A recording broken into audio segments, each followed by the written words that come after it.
Welcome back to Mid-Morning. The Let's Grow Trees program is focused on making Lexington's tree population healthier and bigger.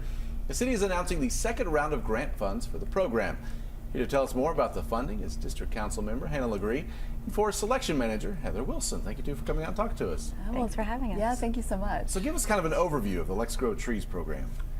Sure. Let's Grow Trees was an initiative that was spearheaded by council funds about 2.5–3 years ago, with the goal of increasing our urban tree canopy through tree planting, protection, education, really getting people involved with growing our canopy for all the benefits that trees give us collectively.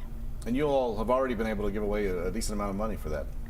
Absolutely, yeah. We did our first round of grants and we were able to give out $491,000 toward expanding and enhancing our tree canopy and also educating people and getting them connected to different community organizations who are doing planting across Fayette County.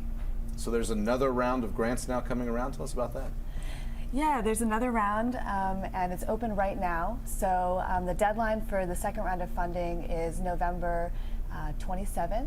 And organizations will find out about their funding by December 31st. So it's coming up quick and we really hope that we have another round of strong applicants. We were so impressed with our first round of grant applications and we're hoping for another great selection.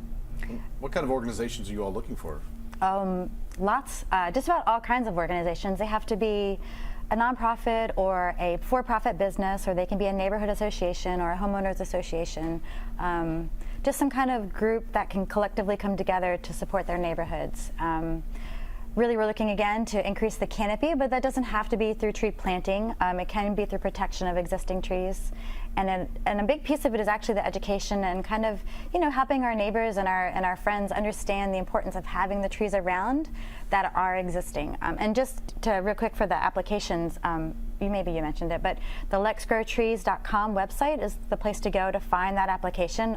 It's really easy to work through as you get your project together, just to fill that out so that you can submit it in time. You're talking about the education. So much of the areas that Lexington may be known for, some of the popular places that you go out there and it's like, oh, you don't think about it, but there tend to be trees nearby that people enjoy. Do you think people kind of take it for granted? I think that not necessarily take it for granted, but I really do believe that we don't necessarily recognize the reasons that we're drawn to places. Like we know it, but sometimes we don't know it like deeply, like, I really like to go here because it has this great canopy. Yeah, it's kind of hard to explain, but I think we don't take it for granted, but maybe we don't necessarily recognize it all the time. That makes sense. Part of this, getting that out there and letting people be aware of it. That's right, and empowering people in the process. Yeah. We have the website up there so people can go to that. Thank you all so much for coming and talking to us. Yeah, thanks so much.